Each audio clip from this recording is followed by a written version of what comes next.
نضر الله وجوها لم تزل مثل السحاب من وريد القلب تروي عندما كل الهضاب.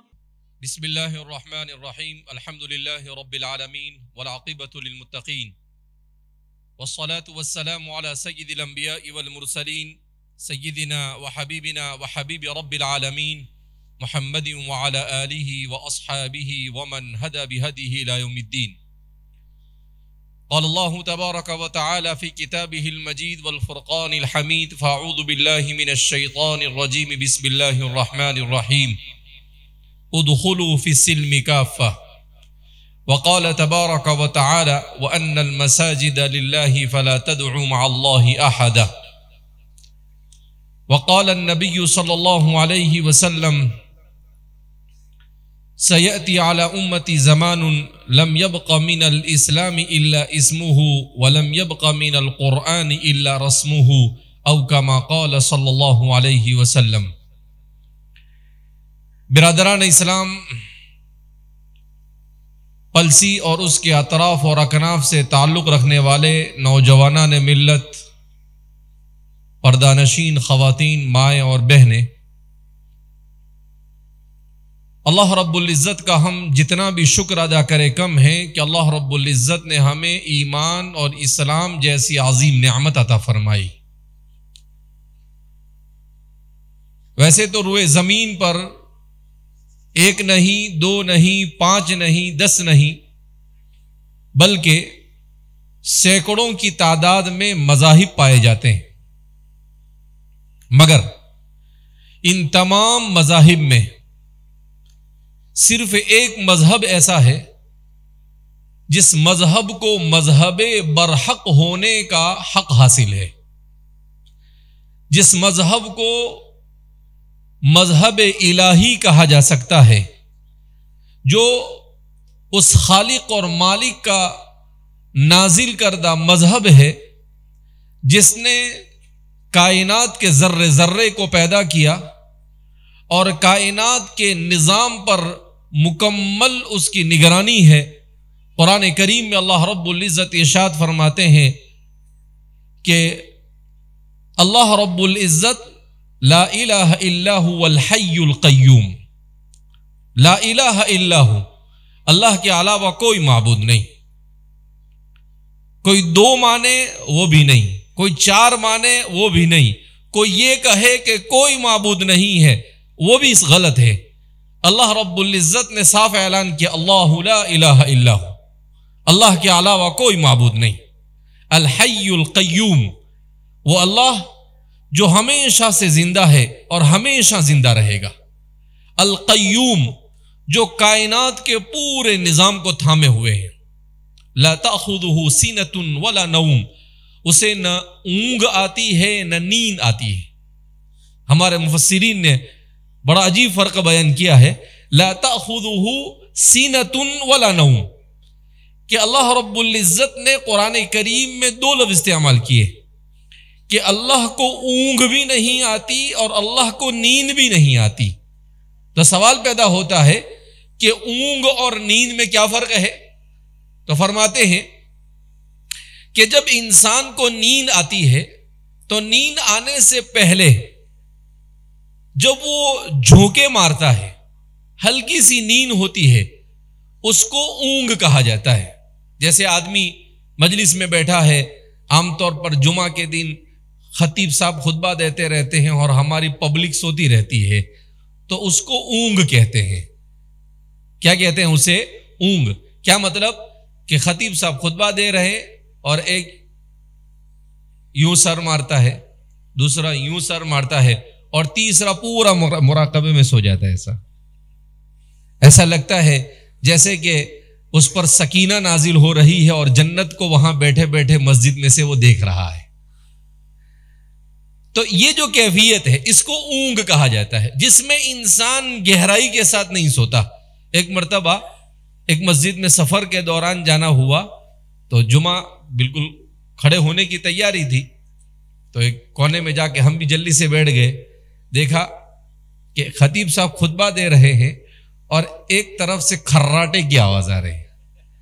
میں نے کہا کہ ابھی تک تو مسجدوں میں اونگ ہوتی تھی، اب تو نیند بھی شروع ہو گئی۔ تو سونے سے پہلے انسان پر جو کیفیت طاری ہوتی ہے اس کیفیت کو اونگ کہا جاتا ہے۔ اللہ رب العزت فرماتے ہیں لا تأخذہ سینۃ ولا نوم، اللہ کو نہ اونگ آتی ہے نہ نیند آتی ہے۔ کیا مطلب؟ کہ نیند نہ ہلکی نہ گہری، کوئی نیند اللہ کو نہیں آتی۔ سوال پیدا ہوتا ہے اللہ کو کیوں نیند نہیں آتی ہے؟ اس لیے کہ نیند یہ اللہ کی نعمت ہے، اور نیند کی مخلوق کو ضرورت ہے، خالق کو ضرورت نہیں ہے۔ نیند کیوں آتی ہے؟ نیند دو میں سے کسی ایک وجہ سے آتی ہے۔ یا تو نیند آتی ہے پیٹ بھر جانے کے بعد، یا نیند آتی ہے انسان کے بدن کے تھک جانے کے بعد۔ جب انسان بہت تھک جاتا ہے تو تھکنے کے بعد انسان پر کون سی کیفیت طاری ہوتی ہے؟ جب کیپیسٹی سے باہر بیٹری ڈاؤن ہو جاتی ہے تو پھر انسان کو نیند آنا کیا ہو جاتی ہے؟ شروع ہو جاتی ہے۔ اسی لیے اللہ کے رسول صلی اللہ علیہ وسلم جس دین اور شریعت کو لے کر آئے، وہ دین اور شریعت میں انسان کی مکمل رعایت کی گئی۔ اللہ کے رسول صلی اللہ علیہ وسلم کی سنتوں میں سے ایک سنت ہے قیلولہ۔ معلوم ہے نا آپ کو کس کو کہتے ہیں قیلولہ؟ دوپہر میں کھانا کھانے کے بعد 15-20 منٹ آدمی سو جائے، اسے قیلولہ کہا جاتا ہے۔ آج کی سائنس نے اس پر ریسرچ کیا کہ قیلولہ کیا ہے، اور قیلولہ انسان کے لیے ضروری ہے یا نہیں، اور قیلولہ کرنے سے انسان کی باڈی پر کیا اثرات مرتب ہوتے ہیں۔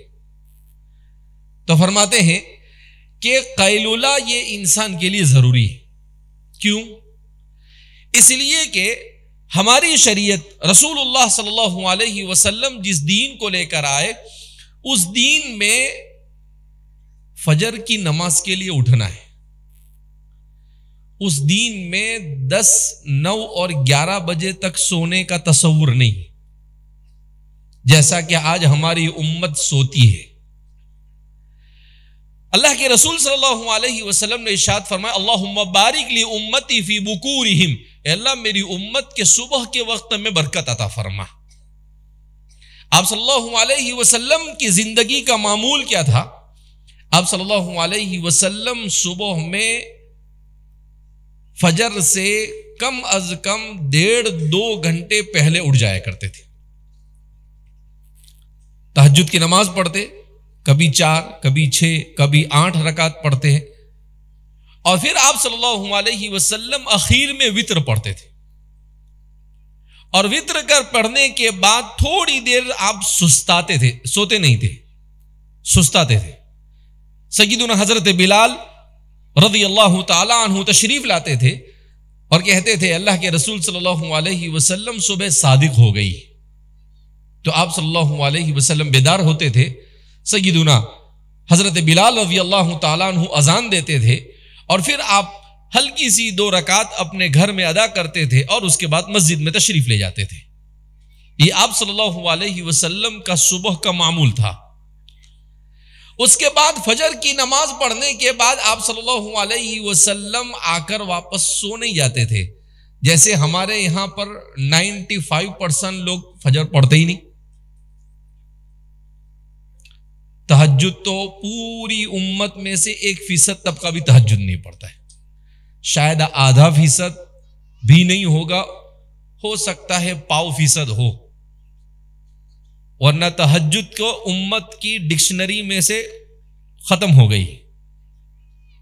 قرآن کریم میں اللہ کے رسول سے کہا وَتَهَجَّدْ بِهِ نَافِلَةً لَكَ۔ آج کا سائنٹیفک ریسرچ بھی یہ کہتا ہے کہ انسان کے سونے کے لیے کا انسان کی جو باڈی ہے، اس پوری باڈی کے اوپر سائنس نے ریسرچ کیا کہ یہ باڈی کیسے کام کرتی ہے۔ تو کہا کہ انسان کی یہ باڈی میں ایک بایولوجیکل سائنس کے اعتبار سے بایولوجیکل واچ ہوتی ہے، بایولوجیکل ٹائمنگ سسٹم ہوتا ہے۔ وہ سسٹم کیا کہتا ہے؟ وہ سسٹم یہ کہتا ہے کہ انسان کے سونے کے لیے سب سے بہترین وقت رات میں 9 بجے سے لے کر 2 سے 3 بجے تک کا وقت. اگر اس وقت میں انسان سوتا ہے تو وہ سونا انسان کے لیے مفید ہے. اور اگر اس وقت انسان نہیں سوتا ہے اور موبائل لے کر بیٹھا رہتا ہے, چوراہوں پر بیٹھا رہتا ہے, گیم کھیلتا رہتا ہے, بیکار چیزوں میں مشغول رہتا ہے, تو کہا کہ وہ انسان بے شمار بیماریوں کا شکار ہو جاتا ہے. کیوں؟ کہ اس کی باڈی کا پورا سسٹم خراب ہو جاتا ہے. آج ہمارے یہاں پر لوگ سوتے ہی نہیں. بعض لوگ بعد میں 2 بجے 3 بجے سوتے ہیں. بعض لوگ صبح میں فجر کی نماز پڑھنے کے بعد سوتے اور صبح میں 12 بجے اٹھتے ہیں. ارے بھائی یہ کوئی سونے کا ٹائم ہے؟ اللہ رب العزت فرماتے ہیں وَجَعَلْنَا اللَّيْلَ لِبَاسًا وَجَعَلْنَا النَّهَارَ مَعَاشًا کہ دن کو ہم نے آرام کے لیے بنایا اور رات کو ہم نے آرام کے لیے بنایا اور دن کو ہم نے کام کاج کے لیے بنایا. تو انسان کہتا ہے الیاذ باللہ, اللہ سے کہتا ہے کہ نہیں آپ کہہ رہے وہ صحیح نہیں, میں کر رہا ہوں وہ صحیح. تو اللہ نے رات کو سونے کے لیے بنائے, موبائل لے کر بیٹھے رہنے کے لیے نہیں بنائے. تو کہتے ہیں کہ اگر انسان رات میں نہیں سوتا ہے اس پیریڈ میں, اس سے پہلے یا اس کے بعد اگر انسان سوتا ہے تو وہ نیند انسان کے لیے مفید نہیں. اب انسان جب اللہ کے رسول صلی اللہ علیہ وسلم کی سنت کے مطابق میں اور آپ اللہ کے رسول صلی اللہ علیہ وسلم کو اپنا رہبر مانتے ہیں, اپنا نبی مانتے ہیں, امام الانبیاء والمرسلین مانتے ہیں, مگر افسوس کے ساتھ کہنا پڑتا ہے کہ آج کی امت نے رسول اللہ صلی اللہ علیہ وسلم کو زبان سے تو اپنا رہبر مانا ہے, مگر عملی میدان میں جب آتے ہیں ہم, جب اپنی زندگی کا ہم جائزہ لیتے ہیں تو ہماری زندگی میں اور رسول اللہ صلی اللہ علیہ وسلم کی زندگی میں کوئی مطابقت ہمیں نظر نہیں آتی ہے. ہم نے آپ کو آئیڈیل مانا مگر آپ کی آئیڈیا کے مطابق زندگی نہیں گزاری. تو جاپان میں اس پر ریسرچ ہوا کہ انسان کو صبح جلدی اٹھ جانا چاہیے, 4 بجے کم از کم انسان کو اٹھ جانا چاہیے, اور اٹھتا ہے اس کے بعد انسان کام میں لگ جائے, پھر اس کے بعد دوپہر میں وہ ظہر کی نماز پڑھے, کھانا کھائے اور کھا کر آدھا گھنٹہ وہ سو جائے. جاپان کی اسکولوں میں, جو دنیا کے بہترین اسکولوں میں اسکول سسٹم میں سے ایک سسٹم اسے مانا جاتا ہے آج کی دنیا میں, وہاں ان کے یہاں نظام یہ ہے کہ اسکول میں بھی بچے اور ٹیچر سب دوپہر میں کھانا کھاتے ہیں, گھر سے جو ڈبہ لے کر آتے ہیں وہ, اور کھانے کے بعد 15-20 منٹ کے لیے ٹیبل پر سر ڈال کے سو جاتے ہیں, اور پھر اس کے بعد اٹھنے کے بعد پھر پڑھتے ہیں. کہا کیوں؟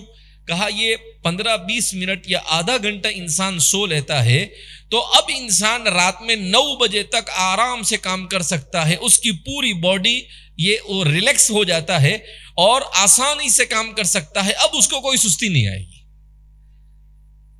تو اللہ کے رسول صلی اللہ علیہ وسلم کی ایک ایک سنت انسان کے لیے ایسی مفید ہے. آج کی سائنس خود اس بارے میں پریشان اور حیران ہے. جن لوگوں کی نقلیں ہمارا نوجوان اتار رہا ہے, ٹی شرٹ پہن کر, جینس پہن کر, داڑیاں کاٹ کر, اپنے ہاتھوں کے اندر میں کڑے پہن کر, گلوں میں چینیں پہن کر, ہیپی بال لگ کر جن کی نقلیں ہم اتار رہے ہیں, وہ لوگ رسول اللہ صلی اللہ علیہ وسلم کی سیرت کو پڑھ کر اس کے مطابق اپنی زندگی گزارنے پر مجبور ہو رہے ہیں. وہ خود اپنے پورے نظام سے مایوس ہو چکے ہیں. وہ ان کے ذہین لوگوں کا, سائنسدانوں کا اس بات کا اقرار ہے. کینیڈین یونیورسٹی, اس کا ایک پروفیسر ہے پروفیسر میلر, 1968 میں 1968 میں ان کو ایک کام سونپا گیا کہ بھائی آپ قرآن کے خلاف کتاب لکھو. اس آدمی نے قرآن کو پڑھنا شروع کیا, بڑی رقم دی جاتی ہے ان کو. ہوا کیا, 10 سال تک اس نے قرآن کو پڑھا اور 1978 میں اسلام قبول کر لیا. کیا کہتا ہے وہ؟ میلر کہتے ہیں کہ میں نے جب قرآن کو پڑھنا شروع کیا, اس کو عربی نہیں آتی, قرآن کیسے سیکھا اس نے؟ انگریزی میں قرآن پر جو تفسیریں لکھی گئی اس کے ذریعے سے. کہا میں نے جب قرآن کو پڑھا تو مجھے تعجب ہوا کہ ایسی حیرت انگیز کتاب تو دنیا میں نے کبھی پڑھی نہیں، جس میں انسان کی زندگی کے تمام مسائل کے حل بیان کیے گئے ہو، انسانی معاشرے کے لیے کانسٹیٹیوشن آف لائف، کیا مطلب ہر ملک کا ایک قانون ہوتا ہے، کہا یہ دنیا میں آنے والے ہر انسان کی زندگی کے لیے اگر بہترین کوئی دستور ہو سکتا ہے تو وہ ہے کتاب اللہ اور سنت رسول اللہ۔ وہ اسلام میں آئے، اسلام قبول کیا، اسلام کے داعی بنے، اور پچھلے تقریباً 45 سے 50 سال سے مسلسل لوگوں کو اسلام کی دعوت دے کر ہزاروں لوگوں کو اسلام میں داخل کر دیا، اور وہ کہتے ہیں کہ میں مغربی پورے کلچر کو پڑھ کر آیا، ان کا تعلیمی نظام میں نے خود پڑھا ہے، کیونکہ وہ کہتے ہیں کہ میں میتھمیٹکس کا ماسٹر ہوں، اس میں پی ایچ ڈی کیا ہے، اس کے سب سے بڑا آفیسر ہے وہ ٹورنٹو یونیورسٹی کے، اور وہ کہتے ہیں کہ میں فزکس کا بھی ماسٹر ہوں، مگر اس پورے سسٹم کے اندر میں مجھے انسان کو انسان بنانے کا کوئی طریقہ نہیں ملا، انسان کو ہمدردی کے ساتھ انسان کے ساتھ رہنے کی کوئی بات مجھے نہیں بتائی گئی، انسان کے ساتھ محبت کا درس، ماں باپ کے حقوق کو ادا کرنا، بھائی بہنوں کے حقوق کو ادا کرنا، پڑوسی کے حقوق کو ادا کرنا، ایسی کوئی چیز مجھے نظر نہیں آئی، عبادت کا کوئی طریقہ مجھے نظر نہیں آیا۔ تو کہا میں نے جب قرآن کو پڑھا تو قرآن کو پڑھنے کے بعد میری روح کو سکون ملا، میرے ذہن و دماغ کو سکون اور اطمینان ملا، میرے ذہن کی ساری الجھنیں ختم ہو گئی، کوئی ڈپریشن نہیں، کوئی انگزائٹی نہیں، کوئی ذہنی بیماری نہیں۔ تو فرماتے ہیں کہ میں نے کہا کہ انسان کے لیے پرسکون اگر زندگی چاہیے دنیا میں تو اسلام کے علاوہ اور قرآن اور اللہ کے رسول کی سنت کے علاوہ اور کوئی راستہ اس کے لیے نہیں ہے۔ وَشَهِدَ شَاهِدٌ مِّنْ أَهْلِهَا، مگر آج ہم نہ تو اسلام کو پڑھنے کے لیے تیار، نہ اسلام کو اپنی زندگی میں جگہ دینے کے لیے تیار ہے، اور ہم ایسی زندگی گزار رہے ہیں کہ شاید اگر حضرات صحابہ آج زندہ ہو کر قبر سے آ جائے اور ہماری زندگی کو دیکھے تو وہ یہ کہے کہ بھئی یہ کون سے مسلمان ہیں، ہمیں تو اس میں سے کوئی مسلمان نظر نہیں آتا ہے۔ تو اس لیے میرے بھائیو، دوستو اور بزرگوں، ضرورت اس بات کی ہے کہ ہم سب سے پہلے اپنے ذہن و دماغ میں یہ بات بٹھائے کہ دنیا میں اسلام ہی مذہب برحق ہے، اسلام کے علاوہ کوئی مذہب برحق نہیں ہے۔ اللہ نے قرآن میں اعلان کر دیا، کیا کہا؟ ان الدین عند اللہ الاسلام، اللہ کے نزدیک اگر کوئی مقبول دین ہے تو وہ کون سا دین ہے؟ دین اسلام ہے۔ دوسری جگہ اللہ نے اعلان کیا وَمَن يَبْتَغِ غَيْرَ الْإِسْلَامِ دِينًا فَلَن يُقْبَلَ مِنْهُ، جو اسلام کے علاوہ کسی اور دین کو قبول کرے گا، اللہ فرماتے فَلَن يُقْبَلَ مِنْهُ، ہرگز اس کی طرف سے اس دین کو قبول نہیں کیا جائے گا۔ آج کیا بولتے ہیں لوگ کہ ارے یار یہ کوئی بات ہوئی، مسلمان یہ کہتا ہے کہ صرف اسلام ہی مذہب برحق ہے اور دوسرا کوئی دین برحق نہیں۔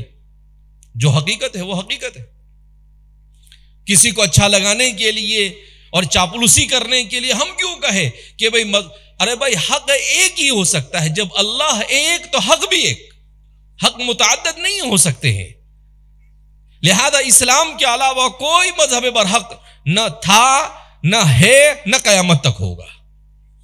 یہ ایک حقیقت ہے، جس کو سمجھ میں آئے آئے، جسے نہ سمجھ میں آئے تو ہم اس کے مکلف بھی نہیں کہ ہم کسی کو زبردستی سمجھائے۔ ٹھیک ہے، نہیں سمجھ میں آتا ہے، قیامت کے دن حساب کتاب ہوگا تو پتہ چل جائے گا کہ کیا حق ہے اور کیا غلط ہے اور کیا باطل ہے۔ لہذا سب سے پہلے اپنے ذہن و دماغ میں اس بات کو بٹھائے کہ ہمیں احساس کمتری میں مبتلا نہیں ہونا ہے، ہمیں اللہ کے اس فیصلے پر راضی نہیں رہنا ہے۔ اگر ہم روزانہ 10 رکعت بھی اللہ کا شکر ادا کریں کہ اللہ نے مسلمان بنایا، خدا پاک کی قسم تب بھی پوری زندگی ہم اللہ کے اس شکر کو ادا کریں تب بھی اللہ کا شکر ادا نہیں ہو سکتا ہے۔ یہ اللہ کا انتہائی عظیم احسان ہے۔ اس کا احساس کب ہوگا؟ جب اسلام کی صورت میں کل قیامت کے دن اللہ کے یہاں پر حساب ہوگا، اور اس حساب کے دوران جب جن لوگوں نے کفر کیا ہوگا، شرک کیا ہوگا، یہودیت، نصرانیت اور دنیا کے دیگر مذاہب کے لوگوں کو اٹھا اٹھا کر جہنم میں پھینکا جائے گا، وہ چیخ اور چلا رہے ہوں گے۔ قرآن کریم میں اللہ نے وَأَمَّا مَنْ أُوتِيَ كِتَابَهُ بِشِمَالِهِ فَيَقُولُ يَا لَيْتَنِي لَمْ أُوتَ كِتَابِيَهْ وَلَمْ أَدْرِ مَا حِسَابِيَهْ يَا لَيْتَهَا كَانَتِ الْقَاضِيَةَ مَا أَغْنَى عَنِّي مَالِيَهْ هَلَكَ عَنِّي سُلْطَانِيَهْ خُذُوهُ فَغُلُّوهُ ثُمَّ الْجَحِيمَ صَلُّوهُ ثُمَّ فِي سِلْسِلَةٍ ذَرْعُهَا 70 ذِرَاعًا فَاسْلُكُوهُ۔ قرآن کریم نے پوری تفصیل کو بیان کیا کہ قیامت کے دن جن کے پاس اسلام ہوگا، جن کے اخلاق اچھے ہوں گے، جن کا عقیدہ اہل سنت والجماعت کے عقیدے کے مطابق ہوگا، جنہوں نے اپنی زندگی کو کتاب اللہ اور سنت رسول اللہ کے مطابق گزارا ہوگا، ان کو اللہ رب العزت ان کا نام اعمال سیدھے ہاتھ میں دے گا۔ جب ان کا نام اعمال اما من اوتی کتابہ بیمینہ سیدھے ہاتھ میں دیا جائے گا تو وہ خوشی کے مارے جھوم اٹھے گا، وہ کہے گا ہا اقرؤوا کتابیہ، ہا اقرؤوا کتابیہ، اے دیکھو دیکھو دیکھو میری کتاب کو پڑھو، میں تو کامیاب ہو گیا۔ جیسے رزلٹ آتا ہے نا تو بچے کے اگر 80 85 90% آئے ہو تو وہ بچہ کیا کرتا ہے، پوری اسکول میں اور پوری گاؤں میں گلی میں گھومتا ہے، ہاں اقرؤوا کتابیہ، دیکھو میں 90% لایا، میں تو جیت گیا۔ کہا انسان خوشی کے مارے جھوم اٹھے گا، یہ وہی لوگ ہوں گے جو اسلام کے ساتھ وابستہ ہوں گے۔ اور اللہ فرماتے ہیں وَأَمَّا مَنْ أُوتِيَ كِتَابَهُ بِشِمَالِهِ، اور جس کو اس کا نام اعمال اس کے بائیں ہاتھ میں دیا جائے گا تو وہ کیا کہے گا، فَيَقُولُ يَا لَيْتَنِي لَمْ أُوتَ كِتَابِيَهْ، ہائے کاش کہ میرا نام اعمال مجھے دیا ہی نہ جاتا، وَلَمْ أَدْرِ مَا حِسَابِيَهْ يَا لَيْتَهَا كَانَتِ الْقَاضِيَةَ، ہائے کاش یہ فیصلہ ہی نہ ہوتا۔ پھر اللہ کہیں گے خُذُوهُ فَغُلُّوهُ، کو پکڑو اسے اور اس کے زنجیروں میں اس کو جگڑ دو، ثُمَّ فِي سِلْسِلَةٍ ذَرْعُهَا 70 ذِرَاعًا، جو 60 ہاتھ 70 ہاتھ لمبی ہوگی، کہا اس میں ان کو جگڑا جائے گا اور کہا جائے گا کہ اب ان کو جہنم میں پارسل کر۔ اس وقت انسان کہے گا کہ اللہ تیرا جتنا شکر ادا کرے کم ہے۔ اسی لیے حدیث پاک قرآن کریم نے خود اللہ رب العزت بیان فرماتے ہیں کہ جب انسان میدان حشر میں اس کو سیدھے ہاتھ میں اعمال نامہ دے دیا جائے گا، حشر سے نشر سے حساب سے سب سے کتاب سے وہ فارغ ہو جائے گا اور جنت میں داخل ہوگا۔ جیسے ہی جنت میں انٹر ہوگا، انٹر ہوتے ہی پہلا قدم رکھے گا اور پہلا قدم رکھتے ہی ٹھنڈا سانس لے گا اور کہے گا الحمدللہ الذی ہدانا لہذا وما کننا لنہتدی لولا ان ہدانا اللہ۔ اے اللہ بڑی مشکل سے پہنچے یہاں، تیرا جتنا شکر ادا کرے کم ہے کہ تو نے یہاں تک پہنچایا، ورنہ ڈر لگ رہا تھا کہ کہیں قبر میں نہ پھنس جائے، وہاں سے بچ گئے تو ڈر لگ رہا تھا کہ کہیں حشر میں نہ پھنس جائے، وہاں سے بچے تو ڈر لگ رہا تھا کہیں نشر میں نہ پھنس جائے، وہاں سے ڈرے تو نکلے تو ڈر لگ رہا تھا کہیں میزان میں نہ پھنس جائے، وہاں سے نکلے تو ڈر لگ رہا تھا کہیں صراط پر پل صراط پر نہ پھنس جائے۔ کہا بڑی مشکل سے بھائی یہاں پہنچے، وہ ٹھنڈا سانس لے کر کہے گا الحمدللہ الذی ہدانا لہذا، تمام تعریف اس اللہ کے لیے جس نے مجھے یہاں تک پہنچا دیا۔ وما کننا لنہتدی لولا ان ہدانا اللہ، اور ہم کبھی بھی ہدایت پر نہ آتے اگر اللہ ہمیں ہدایت نہ دیتا۔ تو اس لیے میرے بھائیو دوستوں اور بزرگوں، اس نعمت کی آج قدر کر لو، اس کو اپنی زندگی میں جگہ دے دو۔ یہ مال و دولت، یہ گھر بار، یہ تجارت، یہ ساری چیزیں یہ آپ کے ساتھ ہوگی، مگر کب ہوگی؟ جب ان چیزوں کو اللہ اور اس کے رسول کے بیان کردہ طریقے کے مطابق ہم نے بنایا ہوگا اور استعمال کیا ہوگا۔ اگر ہم نے تجارت اسلام کے بتائے ہوئے طریقے مطابق کی ہوگی تو پھر کامیابی، امانت داری کے ساتھ، بغیر دھوکہ دہی کے، بغیر کانٹی مار کے۔ ہمارے یہاں پر سبزی فروش جب سبزی بیچتا ہے تو کیسے بیچتا ہے؟ یوں سبزی لیتا ہے، ادھر رکھا ہوا، ادھر زور سے یوں مارتا اٹھا کے دے دیتا ہے۔ 1 کلو ہے مگر وہ 1 کلو نہیں ہوتا ہے، آپ گھر پر جا کر وزن کرو تو کتنا ہوتا ہے؟ وہ 1000 گرام کے بجائے 900 گرام 800 گرام۔ کیوں؟ اس لیے کہ اس کی سٹائل یوں کا کے لیا کتنا 1 کلو، یوں کا کے مارے گا، یوں کے نکال کے دے دے گا، وہ سامنے والے کو پتہ ہی نہیں چلا، جیسے جادو منتر چھومنتر ہو رہا ہے۔ یہ کانٹی مارنا ویل للمطففین الذین اذا اکتالوا علی الناس یستوفون واذا کالوہم او وزنوہم۔ قرآن نے اس کو بیان کیا۔ ایک قوم تھی حضرت شعیب علیہ السلام، کذب اصحاب الایکۃ المرسلین، وہاں پر قرآن نے بیان کیا کہ اس قوم پر اللہ کا عذاب پوری قوموں میں سب سے سخت اگر اللہ کا عذاب کسی کے اوپر آیا ہے وہ کیا عذاب آیا تھا؟ ان پر آگ کی بارش ہوئی تھی. کسی بارش ہوئی؟ آگ. یعنی آسمان سے ان کے اوپر آگ کے گولے برسے. ان کا قصور کیا تھا؟ ایک تو وہ شعیب پر ایمان نہیں لائے اور دوسرا ان کا قصور یہ تھا کہ وہ مارکیٹ میں کانٹی مارتے تھے. جب وزن کرتے تھے تو کسی سے لینا ہو تو زیادہ کر کے لیتے تھے اور جب بیچتے تھے تو دینے والے کو کم کر دیتے تھے. اللہ رب العزت کو یہ بات بالکل پسند نہیں آئی. اللہ نے ان کے اوپر کس چیز کا عذاب بھیجا؟ آگ کا عذاب بھیجا. ان سب کو جلا کر خاکستر کر دیا گیا. آج ہمارے معاشرے میں ان گناہوں کو گناہ نہیں سمجھا جاتا ہے. لہذا اس بنا پر جب تک کہ انسان کے ذہن و دماغ میں آخرت کا تصور نہیں ہوتا، دیکھو میں اور آپ جس دین کے ساتھ وابستہ ہے اس دین کے ساتھ زندگی گزارنے میں دنیا اور آخرت کی کامیابی ہے، اور اس دین کے بغیر زندگی گزارنے میں دنیا اور آخرت کا خسارہ ہے. خسرت دنیا والآخرہ، نہ دنیا میں کامیابی نہ آخرت کی کامیابی. لہذا ہم خود بھی اپنے ایمان اور اسلام کی فکر کریں، اپنی نسلوں کی ایمان اور اسلام کی فکر کریں، اپنے بچوں کے ایمان اور اسلام کی فکر کریں، اپنی عورتوں کے اسلام اور ایمان کی فکر کرے. سب کچھ لٹ سکتا ہے، اگر نہیں لٹ سکتا تو میرا اور آپ کا ایمان اور اسلام نہیں لٹنا چاہیے. یہ قبر تک میرے اور آپ کے ساتھ آنا چاہیے، اور اس کے لیے محنت اور جد و جہد کرنی پڑتی ہے. اس کے لیے صبر و تحمل سے کام لینا پڑتا ہے، اس کے لیے قربانیاں دینی پڑتی ہے. حضرت سمیہ رضی اللہ تعالی عنہا، اللہ اکبر، اسلام کی سب سے پہلی شہیدہ، ایک عورت جس کو اسلام کے خاطر ابو جہل نے شہید کر دیا. ہمارے مورخین میں بعض مورخین نے لکھا ہے کہ ابو جہل بڑا ذہین اور فتین اور ہوشیار تھا، مگر اللہ نے اسے اسلام سے محروم رکھا. اس لیے محروم رکھا کہ اس ظالم نے بڑی بے دردی کے تحت حضرت سمیہ کو شہید کر دیا تھا. اس واقعے کو پڑھو تو انسان کے بدن کے رونگٹے کھڑے ہو جاتے ہیں. ایسا ظالم اور ایسا ملعون انسان تھا وہ. حضرت سمیہ کو کیسے مارا؟ ان کے ایک پاؤں میں رسی باندھی، دوسرے پاؤں میں رسی باندھ کر ایک کو اونٹ کو ادھر بھگا دیا اور ایک اونٹ کو ادھر بھگا دیا،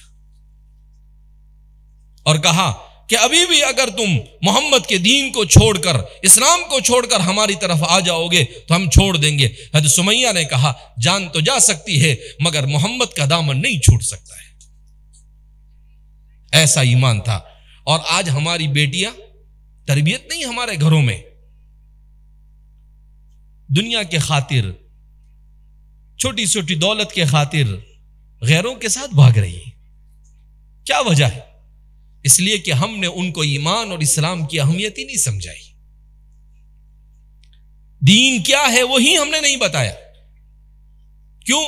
اس لیے کہ باپ ہے وہ دولت کمانے میں لگا ہوا ہے، اور ماں ہے وہ بھی کوئی کام پہ جا رہی ہے تو کوئی کھیت میں جا رہی ہے، مگر یہ نہیں دیکھ رہے ہیں کہ ایمان کے بعد اگر سب سے عظیم کوئی دولت ہے تو وہ اولاد ہے، اور اس اولاد کی تعلیم و تربیت کی ہم کوئی فکر نہیں کرتے. نہ دین سکھاتے ہیں نہ دنیا سکھاتے ہیں، نہ خدا میرا نہ وصال صنم، نہ ادھر کے رہے نہ ادھر کے رہے. تو یہ اولاد یہ ہمارے ہاتھ سے نکل جاتی ہے. تو جو دین سے ہمارے معاشرہ دور ہو رہا ہے اس میں سب سے پہلا اگر کوئی ذمہ دار ہے تو وہ ماں باپ ہے. دوسرے نمبر پر اگر کوئی ذمہ دار ہے تو معاشرے کے وہ لوگ جو اپنے آپ کو سوشل ورکر اور اپنے آپ کو ذمہ دار سمجھتے ہیں، پوڈاری جس کو کہتے ہیں، اپنے آپ کو ایسا سمجھتے ہیں کہ پورے معاشرے پر ان کا ایکا چلے، وہ بھی کل قیامت کے دن ان کو بھی جواب دینا پڑے گا. جب کافروں کو جہنم میں اٹھا کر پھینکا جائے گا تو جن لوگوں نے سرداروں کی باتیں سنی ہوگی وہ کیا کہیں گے کہ اے اللہ ان کو ڈبل عذاب دو، اس لیے کہ ان کی وجہ سے ہم بگڑے. 8ویں پارے میں سورہ صاد میں اللہ رب العزت نے بیان کیا ہے کہ یہ ہمارے بڑے ہیں، کبراؤنا. تو اللہ کہیں گے ٹھیک ہے، انہوں نے بولا تم کو عقل نہیں دی تھی، تمہارا دماغ کدھر تھا، تم نے بھی چاپلوسی کی. چلو کہا کہ ان کو نے تم ساتھ میں رہو گے. تو اس لیے انسان کو سوچنا چاہیے کسی کی بات ماننے سے پہلے کی تو اس لیے ہمیں سب کو فکر کرنی ہے. آج جو کچھ ہو رہا ہے اس کا ہم بھی ذمہ دار, علماء بھی ذمہ دار, ماں باپ بھی ذمہ دار, ہمارے معاشرے میں ہر ایک ذمہ دار ہے. کیوں کہ ہم نے دین کو سیکھنے سکھانے کی کوئی فکر نہیں کی. ہم نے فکر کی میرا اچھا گھر بن جائے, ہم نے فکر کی میرا بچہ SSC ہو جاوے, HSC ہو جاوے, مگر یہ فکر نہیں کی کہ میرے بچے کو قرآن پڑھنا نہیں آتا ہے, اس کو قرآن پڑھنا سکھاؤں. میرے بچے کو اسلام کا عقیدہ نہیں معلوم ہے, میں اس کو اسلام کا عقیدہ سکھاؤں. مجھے خود نہیں معلوم ہے, میں ایک تاجر ہوں تو ایک مسلمان کو کیسا تاجر ہونا چاہیے. حضرات صحابہ, تابعین, ان کے بعد کے زمانے کے تاجر کیسے ہوتے تھے. ایک ایک مسلمان تاجر ایک ملک میں جاتا تھا, امانت داری اور دیانت داری کے ساتھ ایسی تجارت اور بزنس کرتا تھا کہ پورا ملک اسلام میں داخل ہو جاتا تھا. اس وقت دنیا میں سب سے بڑا مسلمانوں کا ملک ہے انڈونیشیا, جہاں پر تقریباً 25 سے 26 کروڑ مسلمان ہیں. آپ کو تعجب ہوگا, وہ پورا 26 کروڑ لوگ آج وہاں پر پائے جاتے ہیں, وہاں پر ایک بھی جنگ مسلمانوں نے نہیں لڑی.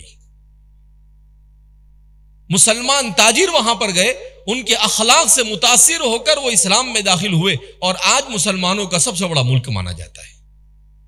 ایسے اخلاق ہوتے تھے, اور آج ہمارا نام لے کے لوگ ڈرتے ہیں. ہمارا گھر بنانے والا, ہمارا پلاٹ بیچنے والا, فلیٹ بیچنے والا, جس کو دیکھو کبھی کوئی کسی کے پیسے لے کے بھاگ جاتا ہے, کوئی کبھی کسی کو دھوکہ دے رہا ہے. یہ سب کو سننا چاہیے کہ قیامت کے دن اللہ کے سامنے ایک ایک کوڑی اور ایک ایک منٹ کا اور ایک ایک پیسے کا حساب دینا پڑے گا. اس لیے میرے بھائیوں, دوستوں اور بزرگوں, ہم اپنے مرنے کے بعد کی فکر کریں, اس دنیا کی فکر کرے. ٹھیک ہے, انسان دنیا میں رہے تو دنیا کی بھی فکر کرے, مگر اسلام نے سب کچھ سکھایا. ہمارے والد صاحب نور اللہ مرقدہ, وہ فرمایا کرتے تھے مسلمان تجارت کرے, مسلمان تعلیم بھی حاصل کرے. تجارت ضرور کرنا چاہیے, مگر اسلام کے بتائے ہوئے طریقے کے مطابق. آج ہماری عورتوں کا کیا حال ہے, بچت گھر میں ہماری عورتیں کتنی مبتلا ہے. کون سے اسلام نے اس کی اجازت دی ہے؟ کیا اب سود کے اوپر لوگوں کے پاس سے پیسے لے رہے ہیں؟ اسلام میں اس کی کبھی اجازت نہیں دی. کیا ضرورت ہے؟ اللہ آپ کو 2 ٹائم کا کھانا روکھا سوکھا کھلا دے رہا ہے, آپ کا گھر ہے کچا پکا. ہماری عورتیں 20, 25, 50 ہزار روپے لیتی ہے, اور پھر اس کو نہیں دے پاتی ہے تو کیسی کیسی خرافات میں مبتلا ہوتی ہے. لوگ آ کر ہمیں بتاتے ہیں, شوہر بھی کیسے, کہ وہ عورتوں پر اتنی بھی نظر نہیں رکھتے کہ ہماری عورتیں کیا کر رہی. کیوں لیتے ہیں یہ پیسے؟ اچھا موبائل لینے کے لیے. کیوں لیتے ہیں یہ بچے شوہر؟ گاڑی لینے کے لیے. ارے بھائی گاڑی نہیں ہوگی تو مر جائے گا کیا؟ موبائل نہیں ہوگی تو مر جائے گا. اس کی وجہ سے ہماری عورتیں اپنی عزتوں کو بیچ دیتی ہیں, عزتوں کا نیلام ہوتا ہے. لہذا ہمیں بہت چوکنا ہو کر زندگی گزارنے کی ضرورت ہے. ہم چاہے دیہات میں رہے, چاہے ہم شہر میں رہے, ہماری پوری فکر شوہر کی ذمہ داری ہے کہ وہ اپنے گھر میں دین کو زندہ کرے. عورتوں کے حقوق جو شوہر پر ہے, ان حقوق میں سے ایک حق یہ ہے کہ اگر وہ اس کے ماں باپ کے گھر سے دین سیکھ کر نہیں آئی ہے تو شوہر پر ضروری ہے کہ اس کو دین سکھائے. اس پر حق اور فرض اور واجب ہے. اگر اس نے نہیں سکھایا تو کل قیامت کے دن شوہر کو اس کا جواب دینا پڑے گا. نہ شوہر دین سیکھتا ہے, نہ عورت کو دین سیکھنے کی پڑی ہے. سب کو ایک ہی پڑی ہے. ہماری عورتیں گھروں میں بیٹھ کر رات کو سیریل دیکھتی ہیں, عجیب عجیب قسم کے سیریل. لوگ ہم کو کہانیاں سناتے رہتے ہیں کہ پڑوسی ملک کے سیریل سب سے زیادہ ہماری عورتیں دیکھتی ہیں. شوہر بھی رات میں بستر پر وہ بھی موبائل لے کے بیٹھا ہے, بچے بھی موبائل لے کے بیٹھے ہیں. ہم سب موبائل کے حوالے. خدا کی قسم یہ ہیڈ فون نہیں ہے, یہ ہیل فون ہے, جہنم میں لے جانے والا فون بن چکا ہے. اس کو اسمارٹ فون کہتے ہیں. اسمارٹ کا مطلب ہوشیار. تو فون تو اسمارٹ ہے مگر فون کو استعمال کرنے والا یہ بیوقوف ہے. ہم اس کو کیسے استعمال کر؟ ہمارا ہر طبقہ اس میں ملوث. جس کو دیکھو اچھے اچھے لوگوں کو، کبھی ڈاکٹر کو دیکھو تو کیا کر رہا ہے؟ گیم کھیل رہا ہے. اکاؤنٹنٹ کو دیکھو تو کیا کر رہا ہے؟ ریلز دیکھ رہا ہے. مولانا لوگوں کو دیکھو تو کیا کر رہے ہیں؟ کرکٹ دیکھ رہے ہیں. ہم سبھی مبتلا ہے، ایسا نہیں ہے، کوئی بخشا ہوا نہیں ہے.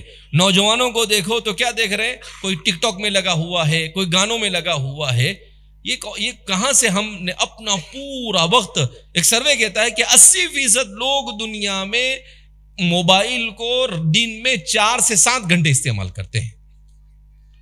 اگر یہی وقت اگر ہم کام میں استعمال کریں تو آج کہاں سے کہاں پہنچ جائے.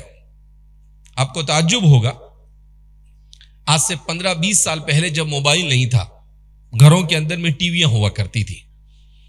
اس زمانے میں ہمارے ایک دوست کہتے ہیں کہ ہم برطانیہ گئے تو ایک علاقے میں گئے جہاں پر یہودی رہتے تھے. جب وہاں گئے تو ہم نے دیکھا کہ بڑا علاقہ ہے لیکن ایک بھی گھر پر ٹی وی کا اینٹینا نہیں، کچھ نہیں. تو ایک یہودی کو پکڑ کر ہم نے اس سے کہا کہ بھئی یہاں پر لوگ ٹی وی نہیں دیکھتے ہیں کیا؟ تو اس نے کیا جواب دیا معلوم؟ ہم نے لوگوں کے گھروں پہ ٹی وی ڈال کر لوگوں کو بےہودہ چیزوں میں مشغول کر دیا، مگر ہم اپنے گھروں میں ٹی ویاں نہیں رکھتے ہیں. ہم نئی نئی چیزوں کو ایجاد کرنے کے لیے اپنے آپ کو اور اپنے بچوں کے ذہن کو تیار کر رہے ہیں.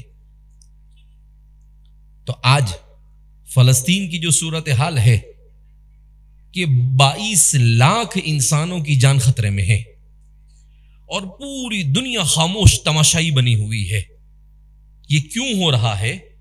اس لیے کہ پوری دنیا ان کی بنائی ہوئی ٹیکنالوجی کو استعمال کر رہی ہے اور پوری دنیا ان کو بول تو رہی ہے مگر ان کو روکنے کی ہمت نہیں کر رہی ہے، کیونکہ انہی کی ٹیکنالوجی پوری دنیا استعمال کر رہی ہے. ابھی کچھ دنوں پہلے یہ نالائق ملعون ظالم جابر، اللہ رب العزت اس کو بدترین موت سے دوچار کرے، نیتنیاہو، وہ کہتا ہے، ایسا کہتا ہے مجلس میں، کہا یہ موبائل ہے نا، کہاں؟ کہا کس کے پاس ہے؟ سب کہتے ہیں کہ ہمارے پاس، سب کے پاس ہے. کہا یہ کس نے بنایا؟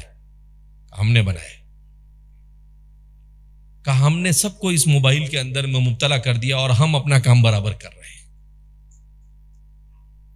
تو آج ہمیں سوچنا چاہیے کہ ہم کہاں پر کھڑے ہیں. ہم میں سے ہر ایک اپنا محاسبہ کرے. ہم کیا ہے، وہ کیا کر رہا ہے، یہ کیا کر رہا ہے، مگر یہ نہیں دیکھ رہے ہیں کہ میں کیا کر رہا ہوں. اگر ہر آدمی اپنے بارے میں سوچنے لگے، ہر آدمی اپنے گھر کی فکر کرنے لگ جائے تو یہ دنیا گل گلزار بن جائے. مگر ہم دوسروں کو کرٹیسائز کرنے، دوسروں کے ساتھ حسد کرنے، دوسروں کی ٹانگ کھینچنے، دوسروں کی غیبت کرنے، دوسروں کی برائی کرنے سے ہم کو فرصت نہیں، اور اپنے عیوب کے اوپر ہماری کبھی نظر نہیں جاتی. اس لیے ہمیں تعلیم سے لگنا ہوگا. اللہ کے رسول صلی اللہ علیہ وسلم جس دین کو لے کر آئے وہ دین کیا ہے؟ اللہ اکبر. اس پورے دین میں آج میں ایک مضمون پڑھ رہا تھا، عجیب مضمون پڑھا میں نے. اس مضمون کے اندر میں لکھا تھا کہ دنیا میں اگر ٹائم مینجمنٹ 24 گھنٹے کیسے گزارنا، یہ اگر کسی کو صحیح معنی میں سیکھنا ہے، ایک کون کہہ رہا ہے؟ انگریز کہہ رہا ہے. اگر صحیح معنی میں کسی کو سیکھنا ہے تو وہ محمد رسول اللہ صلی اللہ علیہ وسلم کی سیرت کا مطالعہ کرے. کہا ان کا پورا شیڈیول بنا ہوا ہوتا تھا، صبح میں کب اٹھنا، اٹھ کر کیا کرنا، فجر پڑھنا، تہجد پڑھنا، فجر کی نماز پڑھنا، فجر کے بعد پھر اشراق تک کے اللہ کے ذکر میں لگے رہنا، پھر اشراق کی نماز پڑھنا، اشراق کے بعد لوگوں کو موعظت اور نصیحت کرنا، کچھ اگر بازار میں کوئی کام ہے تو اس کام کے لیے جانا، پھر اس کے بعد ظہر کی نماز پڑھنا، ظہر کی نماز کے بعد کھانا کھانا، کھانے کے بعد آرام کرنا، آرام کرنے کے بعد لوگوں کی جو ضرورتیں ہیں لوگوں کی ضرورتوں میں کام آنا، پھر اس کے بعد عصر کی نماز پڑھنا، عصر کی نماز پڑھنے کے بعد تھوڑا سا چہل قدمی کرنا، اس کے بعد کھانا کھانا، کرنا, اس کے بعد مغرب کی نماز پڑھنا, مغرب کی نماز پڑھنے کے بعد اوابین پڑھنا, اوابین پڑھنے کے بعد اللہ اپنے گھر والوں میں تعلیم کرنا, اس کے بعد عشاء کی نماز پڑھنا, اور عشاء کی نماز پڑھنے کے بعد بستر پر جا کر سو جانا, اور پھر صبح میں جلدی سے اٹھ کر دوبارہ اپنے وہ روٹین شروع کر دینا. کہا یہ تھا محمد الرسول اللہ. کہا اس زمانے میں کوئی گھڑی نہیں تھی, نہ ڈیجیٹل گھڑی تھی, نہ کانٹے والی گھڑی تھی, نہ بڑی دیوال والی گھڑی تھی, کوئی گھڑی نہیں تھی. مگر جس زمانے میں گھڑی کا نام و نشان نہیں تھا, اس زمانے میں ایسا ٹائم مینجمنٹ محمد الرسول اللہ صلی اللہ علیہ وسلم نے کر بتایا کہ انسانی تاریخ میں آپ کے جیسا ٹائم مینجمنٹ کرنے والا دنیا میں کبھی پیدا ہی نہیں ہوا ہے. جس انسان کو دیکھو, جس فیلڈ کا انسان ہو, وہ صرف ایک ہی بات کہتا ہے کہ اگر کوئی معلم ہے تو وہ کہتا ہے کہ اللہ کے رسول سے بڑھ کر کوئی معلم نہیں ہو سکتا. کوئی خطیب ہے تو کہتا ہے اللہ کے رسول سے بڑھ کر کوئی خطیب نہیں ہو سکتا ہے. ایک مرتبہ اللہ کے رسول صلی اللہ علیہ وسلم نے بہترین خطبہ دیا تو دیار بنو تمیم وغیرہ کے لوگ, یہ بڑے بہترین عربی زبان جانتے تھے, وہ یوں کر سنتے رہ گئے, آنکھ پھٹی کی پھٹی رہ گئی. تو اللہ کے رسول صلی اللہ علیہ وسلم سمجھ گئے کہ بہت محظوظ ہو رہے ہیں. اللہ کے رسول صلی اللہ علیہ وسلم نے کہا ربانی ربی, میرے اللہ نے میری پرورش کی ہے. ربی تو فی بنی سعدین, میں بنی سعد کے اندر میں تربیت پایا گیا ہوں. تو جس میدان میں دیکھو, کہا خدا پاک کی قسم کائنات میں صرف ایک ہی ہستی ایسی ہے جو زندگی کے ہر فیلڈ میں آپ کی رہنمائی کرے گی, اور صرف بول کر نہیں. اللہ کے رسول صلی اللہ علیہ وسلم نے اپنی زندگی میں ہر چیز کر بتائی. آپ سے بہترین کوئی حکمران نہیں ہو سکتا ہے.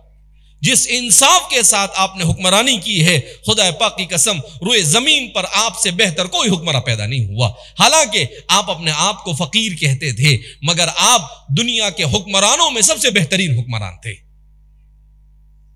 آپ امی تھے, کسی مدرسہ, کسی اسکول, کسی یونیورسٹی, کسی کالج میں نہیں گئے, مگر دنیا کے سب سے بہترین پروفیسر, دنیا کے سب سے بہترین ٹیچر, دنیا کے سب سے بہترین لیڈر. آپ نے کوئی MBA نہیں کیا, مگر آپ سے بہتر دنیا کے اندر میں کوئی لیڈر پیدا نہیں ہوا. فوج کے میدان میں جاؤ, آپ سے بڑا جنرل کوئی پیدا نہیں ہوا. آپ مارکیٹ میں چلے جاؤ, آپ سے بڑا اکنامسٹ کوئی پیدا نہیں ہوا. جہاں جاؤ آپ کو ایک ہی تصویر نظر آئے گی, اور وہ ہوگی محمد الرسول اللہ صلی اللہ علیہ وسلم. اسی لیے قرآن کریم میں اللہ نے کہا قل ان کنتم تحبون اللہ فاتبعونی یحببکم اللہ. قل, آپ کہہ دیجئے, ان کنتم تحبون اللہ, اگر تم اللہ سے محبت کرتے ہو, فاتبعونی, تو میری پیروی کرو, یحببکم اللہ, اللہ تم سے محبت کرنے لگ جائے گا. اللہ کی محبت چاہیے, کہ اللہ کی محبت کے لیے رسول اللہ کی اتباع ضروری ہے. آج ہم کس کی اتباع کر رہے ہیں؟ ہمارا نوجوان فلم اسٹاروں کی اتباع کرتا ہے, ہمارا نوجوان کرکٹروں کی اتباع کرتا ہے, ہماری عورتیں اور ہماری نوجوان عورتیں یہ ہیروئنوں کی سٹائل اختیار کر رہی ہے. نہیں, ہمارے لیے اللہ کے رسول سے بڑا کوئی ہیرو نہیں ہو سکتا ہے. ہماری عورتوں کے لیے امہات المؤمنین رسول اللہ کی صاحبزادیوں سے بہتر کوئی نہیں ہو سکتا ہے. وہ جنت کے راستے پر لے جانے والے, اور یہ دوسرے سب ہمیں جہنم کے راستے پر لے جانے والے. اس لیے میرے عزیزو, ہم اس بات کو سمجھے. ایک مضمون میں نے پڑھا تو اس میں بتایا کہ محمد الرسول اللہ صلی اللہ علیہ وسلم نے نماز کی بڑی اہمیت بیان کی, مسجد کی بڑی اہمیت بیان کی. آخری بات کہہ کر اپنی بات کو ختم کرنے جا رہا ہوں میں. تو کہا کہ ہم نے اس پر غور کیا کہ آخر یہ کیا ہے. تو کہا کہ نماز کو تو ہم نے ایسا پایا جیسے یہ ہر مرض کی دوا ہے. ہم جس نماز کو صرف روٹین سمجھتے ہیں کہ فجر میں 2 رکعت پڑھی نہیں پڑھی, آدھی نیند میں آدھی نئی نیند میں, اور چلے گئے, نہیں. کہا ہم نے جب اس نماز کا جائزہ لیا تو ہم نے یہ دیکھا کہ اگر آپ نماز کو پڑھتے ہیں تو آپ وقت کی پابندی کرنے والے انسان بنیں گے. ہر چیز کو ٹائم ٹیبل کے ساتھ آپ کریں گے, کیونکہ حضور نے بتایا کہ فجر اس وقت ہوگی, ظہر اس وقت ہوگی, عصر اس وقت ہوگی, تو آپ کو ٹائم مینجمنٹ سکھایا. کہا آپ جب نماز کو رسول اللہ کی سنت کے مطابق پڑھو گے تو آپ گویا کہ بہترین ورزش, نماز سے اچھی کوئی ورزش نہیں دنیا کے اندر میں. لیکن نماز رسول اللہ کے سنت کے مطابق ہونی چاہیے. ابھی ریسنٹ میں ایک تحقیق آئی کہ اللہ کے رسول فرماتے ہیں کہ نماز کی روح سجدہ ہے. کہا جو لوگ نماز پابندی کے ساتھ پڑھتے ہیں ان لوگوں کو کبھی بھی دماغ کا کینسر نہیں ہو سکتا ہے. کہا کیوں؟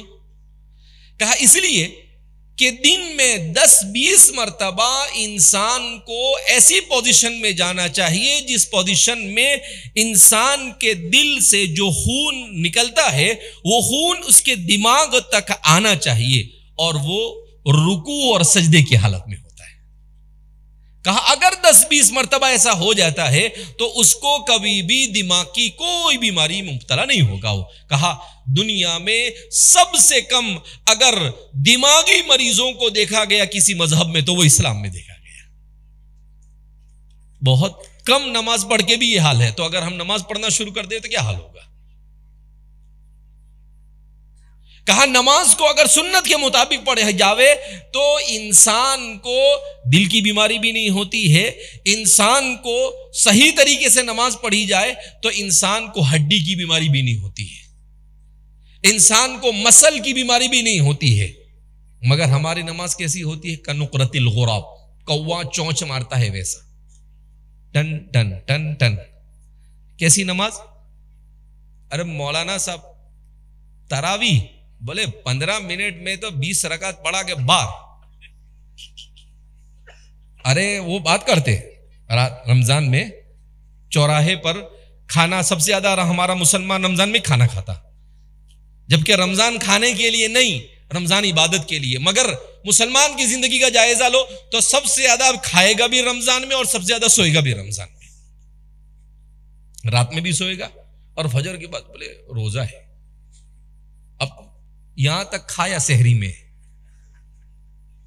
ڈکار آتی ہے تو باہر نکلتا اس کو واپس اندر لے جاتا, بولے بڑی مشکل سے کھایا نا, باہر کیوں آیا تو, چل جا اندر واپس.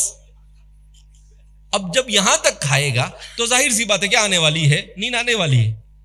اب فجر کی نماز تو نیند میں پڑھتے ہیں. فجر بولے مولانا ٹائم چالو ہوتے اذان, اور اذان کے بعد فوراً یہ دیر مت کرو, بولے بہت نیند آتی ہے. ایسا لگتا ہے جیسے حضرت نے پوری رات عبادت میں گزار دیا ہو, جبکہ تہجد رمضان میں ہو کے بھی تہجد نہیں پڑھتے. اور پھر فجر کے بعد جو سوئے گا 10 بجے 12 بجے اور رکامہ ہوگا تو ظہر میں اٹھائیں گے تو اور بڑا رکامہ ہوگا تو عصر میں اٹھے گا سیدھا. ایک آدمی مجھے بولنے لگا کہ میں تو مولانا فجر کے بعد سوتا ہوں تو سیدھا 4 بجے اٹھتا ہوں. تو میں نے بولا تیرے بابا کا قاعدہ ہے. بولے کیوں؟ بولا ظہر کون پڑھے گا, تیرا باپ پڑھے گا. تو بولے اٹھ کے پڑھ لیتے نا. میں نے کہا اللہ اکبر. ارے کوئی یہ یعنی انسان کو اللہ نے اس لیے بنایا ہے کہ ہم سو کر کھا کر گھوم کر پھر کر ایسی زندگی گزار دے. ایسب الانسان و یترک سودا, کہ انسان یہ سمجھتا ہے کہ وہ ایسے ہی چھوڑ دیا جائے گا. کہا نہیں, یہ دماغ میں سے نکال دینا, ایک ایک منٹ کا, ایک ایک لقمے کا, ایک ایک چیز کا اللہ کو حساب دینا پڑے گا. ام المومنین معاشہ صدیقہ فرماتی ہے, کیا فرماتی ہے؟ من نوقش فقد عذب. جس کو اللہ نے قیامت کے دن یہ پوچھ لیا بھائی ہم نے پانی دیا تھا, پانی پیا نا؟ بولے ہاؤ. کیوں؟ ہمارے پانی کا حساب دو. کہا خدا کی قسم اللہ نے ایک سوال کر لیا تو سمجھ جانے کا کہ اس آدمی کے لیے جہنم پکی ہو گئی. اللہ کے ایک سوال کا جواب نہیں دے سکتے. اللہ کی رحمت بچ گئے تو بچ گئے اور پھنس گئے تو کوئی نکال سکتا نہیں. ان بطش ربک لشدید, تیرے پروردگار کی پکڑ بڑی سخت ہے. جو اللہ کی گرفت میں آیا دنیا کی کوئی طاقت نہیں چھوڑا سکتا. فرعون کے پاس دولت تھی نا, بہت دولت تھی. حضرت سونے کے پلنگ پہ سوتے تھے, سونے کے برتن میں کھاتے تھے. کھاتا تھا, کھاتے تھے کیوں بھائی؟ وہ اپنا کون سا رشتہ دار لگتا ہے؟ سونے کے برتن میں کھاتا تھا, سونے کے چپل پہنتا تھا, اور کیا بولتا تھا؟ کرسی پہ بیٹھنے کے بعد انا ربکم الاعلی, میں تمہارا سب سے بڑا رب ہوں. اللہ نے کہا ٹھہر جا, تیرے کو سبق سکھاتا ہوں. ڈینگے زیادہ مارتا ہے نا تو, اللہ نے کہا حضرت موسیٰ علیہ السلام سے تم بنی اسرائیل کو لے کے نکلو، دیکھو یہ پیچھے آتا ہے، ان هؤلاء لشرذمۃ قلیلون وانہم لنا لغائظون وإنا تو کیا کہتا ہے کہ اچھا موسیٰ علیہ السلام نکل گئے رات میں، صبح میں جب اٹھا تو اس کو پتا چلا کہ موسیٰ علیہ السلام تو بنی اسرائیل کو لے کر نکل گئے، اب بنی اسرائیل ان کے گھروں میں ان کے کھیتوں میں کام کرتے تھے تو کام کرنے والا کوئی باقی نہیں رہا، تو کہا کہ یہ تو اپنی سیٹھ والی زندگی کیا ہو جائے گی، خود سب کام خود کرنا پڑے گا، تو پریشان ہو گئے، کہا کہ پکڑو ان کو۔ حضرت تو اپنے بہترین گھوڑے کے اوپر بالکل پورے اپنے جوش و جذبے کے اور تیش کے ساتھ آئے۔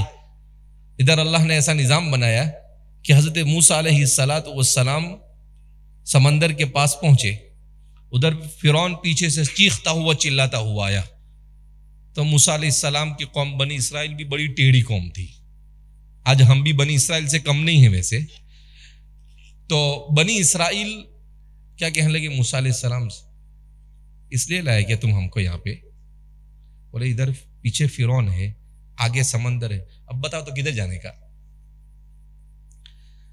موسیٰ علیہ السلام نے کہا دم لے رہے باپا، ذرا صبر کر، ان معی ربی سیہدین، میرے ساتھ میرا اللہ ہے، وہ میرے لیے ابھی کوئی نہ کوئی راستہ کرے گا، تو کیوں ٹینشن لیتا ہے، میں ہوں نا ساتھ میں، اللہ کا نبی ہوں، اللہ کوئی نہ کوئی راستہ نکالے، اللہ نے بولا ہے تو نکلا ہوں، اللہ کے اشارے پر چل رہا ہوں۔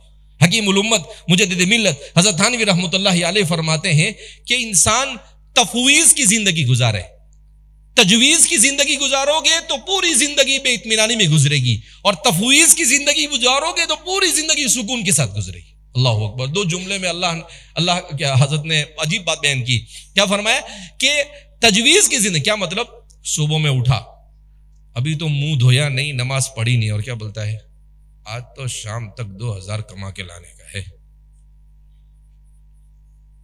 اب یہ اس کو تجویز کہتے ہیں۔ کیا ہو گیا؟ کچھ نہیں، شام ہو گئی، 2000 تو کہاں آتے، 200 بھی نہیں آئے، تو پھر سر پکڑ کے بیٹھے گا، تو کہا ہمیشہ پریشانی رہو، کہ انسان پلان بنائے، کوشش کرے، مگر کیا کرے، اے اللہ تو حلال طریقے سے جو دے گا میں اس پر راضی رہوں گا، اس کو تفویض کہتے ہیں۔ اس کو کیا کہتے ہیں؟ وَأُفَوِّضُ أَمْرِي إِلَى اللَّهِ، میں اپنا معاملہ کس کے حوالے کرتا ہوں؟ اللہ کے حوالے کرتا ہوں۔ تو کہا سکون کے ساتھ زندگی گزارو گے۔ اب میں گاڑی میں بیٹھوں اور میں کہوں کہ میں پلسی جاؤں تو 25-50 اسکوٹر والے استقبال کرنے والے ہو تو اچھا ہے، اب رہے تو خوشی ہوگی، نہیں رہے تو پھر حضرت کو تکلیف ہوگی، بولے گے یار کوئی نہیں آیا، تو ایسی زندگی، ایسا کیوں خواہ مخواہ کا سوچنا؟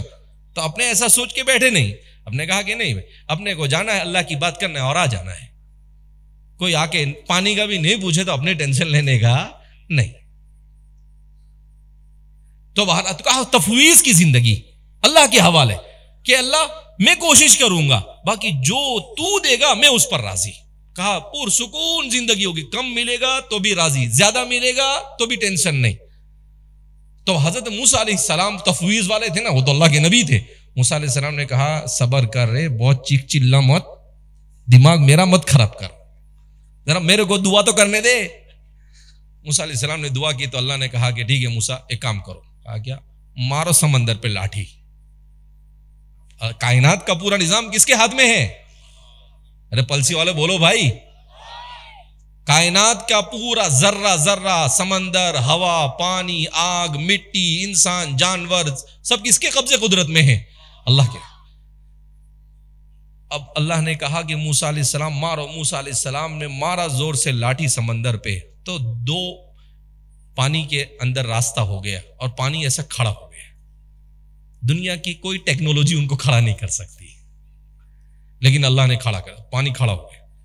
اب کہا زیادہ چک چک کر رہے تھے نا، چپ چپ نکل جاؤ، چل بولے، تو جو زیادہ چلا رہے تھے نا ان کو ہی پہلے روانہ کیا، بولے جاؤ تم جلدی سے۔ ارے بولے ڈر لگ رہا ہے، ارے اوپر سے ڈر بھی لگ رہا ہے، بولے اللہ، ارے بھائی اللہ نے کھڑا کیا، نہیں ڈوبائے گا تم کو، میں ساتھ میں ہوں، چلو میں تم آگے جاؤ میں پیچھے آتا ہوں۔ اب موسیٰ علیہ السلام کے کہنے پر وہ نکلے، اللہ کا کیا کرنا کہ وہ کنارے پر نکلے اور حضرت اس کنارے پر آئے۔ حضرت تو معلوم نا، حضرت کا مطلب کیا ہے یہاں پر؟ فرعون۔ فرعون یہ کنارے پر آ کر کھڑا ہو کر کیا بولتا ہے, دیکھا اپنے حکم سے یہ پانی بھی اپنے لیے راستہ بنانے کے لیے کھڑا ہو گیا. میں نے کہا فرشتے بھی ہنس رہے ہوں گے, تو آ تو سے اندر, ابھی دیکھتے نا تیرے لیے کھڑا ہے کہ تیرے خاتمے کے لیے پانی کھڑا ہے. اب حضرت تو ڈینگے مارتے ہوئے اپنے گھوڑے اور اپنی سواری کے ساتھ اندر داخل ہوئے. بیچ میں اللہ نے بولا پانی مل جا, پانی مل گیا. اب چیخ پکار شروع. کیا کہتا ہے, اس نے دیکھ لیا کہ یقین ہو گیا کہ اب موت کے بغیر کچھ بچا نہیں, نظر آنے لگی موت. تو کیا کہتا ہے, آمنت برب موسیٰ و ہارون, میں تو موسیٰ اور ہارون کے رب پر ایمان لائے. تو حضرت جبریل علیہ السلام آئے, کہا آلان اب سمجھ میں آیا تیرے کو, اب تک تو بہت ڈھنگے مارتی تھی اور اب بولتا ہے کہ آمنت برب موسیٰ و ہارون. کہا مٹی لی, حدیث میں آتا ہے اس کے منہ میں بھر دی, کہا چپٹ, اب کوئی چانس نہیں. کیوں؟ موت کی سکرات کا وقت تھا, اور جب موت کی سکرات آ جاوے تو پھر چانس ختم, پھر آخرت کی جہنم پکی تو ختم, اس کے بعد کچھ نہیں. جب فرشتے نظر آنے لگ جاوے اس کے بعد توبہ قبول نہیں ہوتی, تب توبہ کے دروازے بند ہو گئے.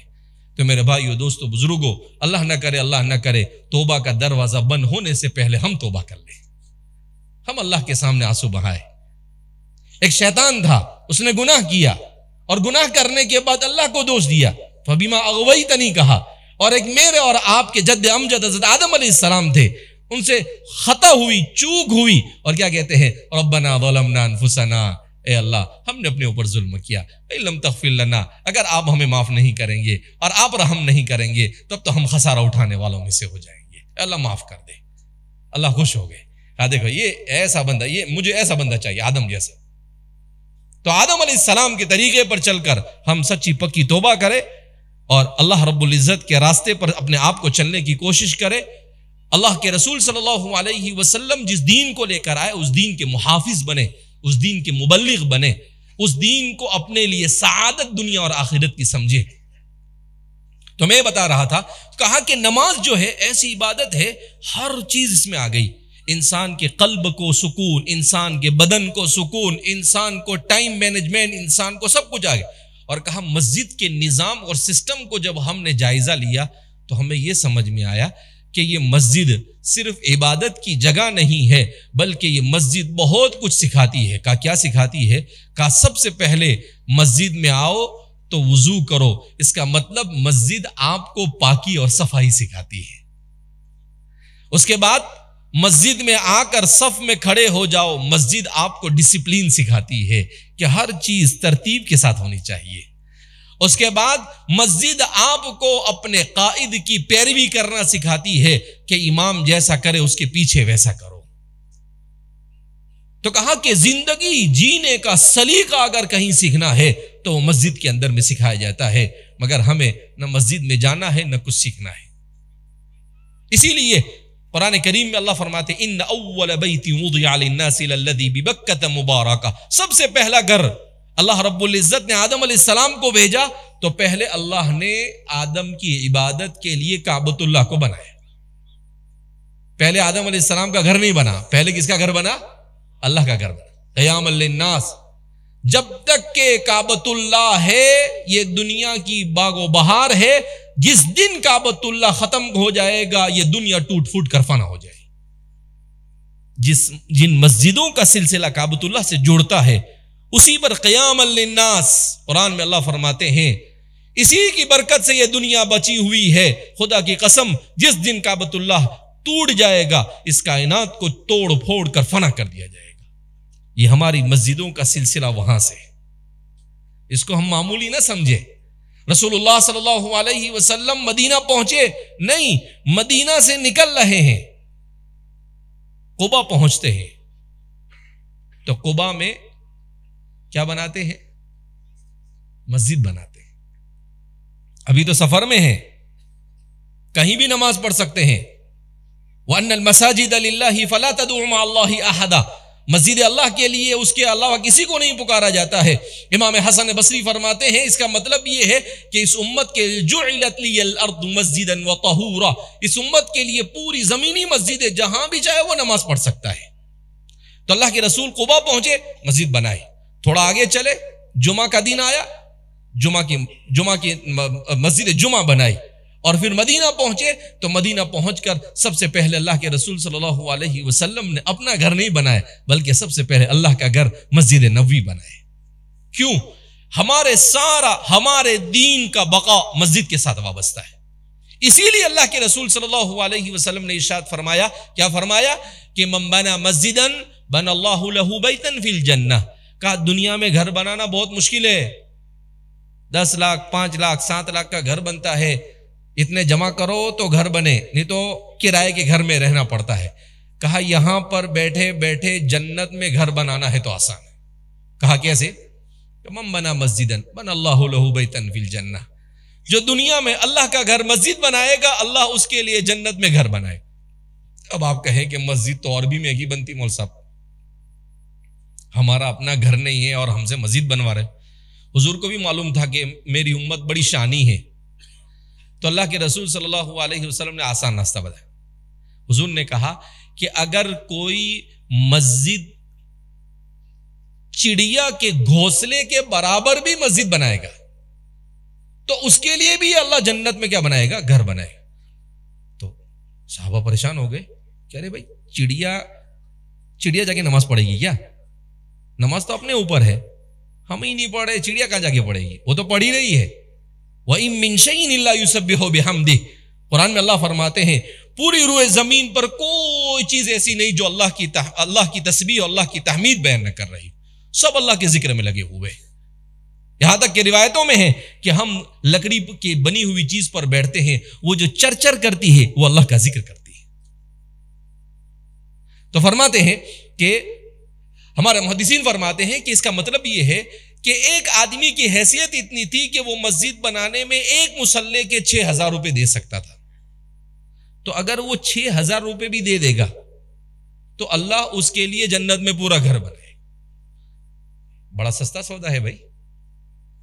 دنیا کے گھر کا سودا بڑا مہنگا ہے، لیکن جنت کا سودا بڑا مہنگا، آسان سستا ہے. 1,000 روپے بھی دیا کسی نے، آپ کی حیثیت 1,000 روپے کی تھی، آپ نے 1,000 دے دیا، اللہ اس پر آپ کو جنت میں گھر دے گا. اس لیے میرے بھائیوں، دوستوں اور بزرگوں، بہرحال ہم دین کی نسبت پر آپ یہاں پر اتنے پرجوش انداز میں جمع ہوئے. اللہ رب العزت نے مجھے ٹوٹا پھوٹا کچھ کہنے کی توفیق مرحمت فرمائی. ہم نے جو کچھ سنا اس پر عمل کے ارادے اور نیت سے جائیں. ہماری عورتوں کے اوپر دین کی محنت بہت ضروری. ہماری عورتیں خود اپنے آپ کو دین پر لانے کی کوشش کریں، اپنے گھروں کے اندر میں تعلیم کریں. ہمارے ہر مسلمان کے گھر میں 10 منٹ، چاہے عالم ہو، چاہے جماعت کا ساتھی ہو، چاہے جماعت کا ساتھی نہ ہو، مگر 10 منٹ کسی نہ کسی کی دینی کتاب کی تعلیم ہونی چاہیے. انشاءاللہ ہم لوگ کتاب تیار کر رہے ہیں، ہمارے بزرگوں کی کتابوں میں سے چیزوں کو منتخب کر کہ ایک مسلمان کے گھر میں 365 دن میں تعلیم کے لیے 10 منٹ کی تعلیم کریں گے. انشاءاللہ ایسی کوشش کی جا رہی ہے، اس کو پورا عقائد کا نظام سمجھا دیا جاوے، اس کو اسلام کے ضروری احکام بتا دیے جائے، اس کو اسلام کا اخلاقی نظام، اس کو حقوق، ساری چیزیں ایک ہی جگہ پر جمع کہ بھائی 10 منٹ آپ تعلیم کرو، انشاءاللہ آپ کے گھر کے اندر میں دین زندہ ہو جائے گا انشاءاللہ.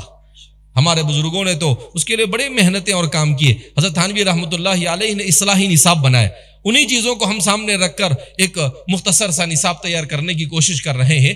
تو اپنے گھروں میں عورتوں، ہم نماز پڑھ لیتے ہیں، جماعت میں چلے گئے، مسجد میں بیان سن لیا، مگر ہماری عورتوں پر ہم توجہ نہیں دیتے. عورتیں تو، مرد اگر 95% نہیں پڑھتا ہے نا تو عورتیں 99% نماز نہیں پڑھتی، کیونکہ اس کو تو کوئی بولنے والا ہی نہیں. امیر صاحب جماعت میں جا رہے ہیں اور امیر صاحب کے گھر میں خالہ نماز ہی نہیں پڑھے. آپ کے امیر صاحب کی بات نہیں کر رہا ہوں، نہیں تو آپ بولیں گے کہ مجھے نہیں معلوم ہے کون امیر صاحب ہے کون امیر صاحب نہیں ہے. تو یعنی ایسا ہوتا ہے. مولانا صاحب 5 وقت کی نماز پڑھا رہے ہیں اور مولانا صاحب کے گھر میں خالہ نماز ہی نہیں پڑھے، نہ بیٹیاں نماز پڑھ رہی ہے نہ بیٹے نماز نہیں. قوا انفسکم واہلیکم نارا، اپنے آپ کو اور اپنے گھر والوں کو جہنم کی آگ سے بچاؤ. تو جہنم کی آگ سے بچانے کے لیے دین سے جوڑنا پڑے گا. نوجوانوں پر دین کی محنت ہونا ضروری ہے. قرآن پڑھنا نہیں آتا ہے تو محنت کرے بھائی. اگر آپ 200 روپے نہیں کماتے ہیں تو محنت کر کر کماتے ہیں نا. بعد میں کوئی رکشہ سیکھ لیتا ہے، کوئی ڈرائیونگ سیکھ لیتا ہے، کوئی نہیں کچھ آیا تو حمالی کر دیتا ہے. تو جب دنیا کے لیے ہم سب کچھ کر سکتے ہیں تو اپنے ہمیشہ کی زندگی آخرت کے لیے آدھا پون گھنٹہ 1 گھنٹہ دیکھ کر قرآن نہیں سیکھ سکتے ہیں. قرآن کا سیکھنا ہم پر فرض ہے. طلب العلم فریضۃ علی کل مسلم و مسلمہ. اور آج ہم اس سے غافل ہیں. ایک بڑا طبقہ ہے مسلمانوں کا، اس کو قرآن پڑھنا ہی نہیں آتا ہے، اور پھر وہ فخر سے کہتا ہے بولے نہیں آتا ہے، کیا کریں گے مول سب ٹائم نہیں ہے. کھانے کے واسطے ٹائم ہے، سونے کے واسطے ٹائم ہے، دنیا کمانے کے لیے ٹائم ہے، تیری میری کرنے کے لیے بہت ٹائم ہے ہمارے پاس، لوگوں کی ٹانگ کھینچنے کے لیے ٹائم ہے ہمارے پاس، لیکن نہیں ٹائم ہے تو کس کے لیے؟ قرآن کے لیے ٹائم نہیں، اپنی آخرت بنانے کے لیے ٹائم نہیں. اس لیے میرے بھائیوں، دوستوں اور بزرگوں، ہم اس فکر کے ساتھ اٹھیں کہ انشاءاللہ ہمارے ہر گھر میں دین زندہ ہوگا بھائی انشاءاللہ. ہمارا نوجوان، ہمارا بچہ، ہماری مسجدیں مصلیوں سے فل ہونی چاہیے. حدیث میں ہے کہ مسجد بنانے کے بعد اس کو آباد رکھنا ضروری ہے. اگر کسی محلے میں مسجد بنی، اس کو آباد نہیں کیا گیا، تو وہ مسجد اللہ کے دربار میں دعا کرتی ہے کہ اے اللہ، یہ مجھے ویران کر رہے ہیں، اللہ تو ان کے گھروں اور ان کی بستیوں کو ویران کر دے. حضرت مولانا طارق جمیل فرماتے ہیں کہ مسلمانوں نے اللہ کے گھروں کو ویران کیا، اللہ نے مسلمانوں کی بستیوں کے نہیں، مسلمانوں کی ملکوں کو ویران کر دیا. کہا یہ نماز کو چھوڑنے کی نحوست ہے، یہ قرآن کو چھوڑنے کی نحوست ہے، یہ اللہ کے رسول کی سیرت کو چھوڑنے کی نحوست ہے. لہذا اس بنا پر ہمیں اس پر بڑی سنجیدگی کے ساتھ اور سیریس ہو کر ان چیزوں کے اوپر سوچنے کی ضرورت ہے. اللہ رب العزت ہمارے اس پروگرام کو منعقد کرنے کے لیے محنت اور جد و جہد کرنے والوں کو جزائے خیر عطا فرمائے.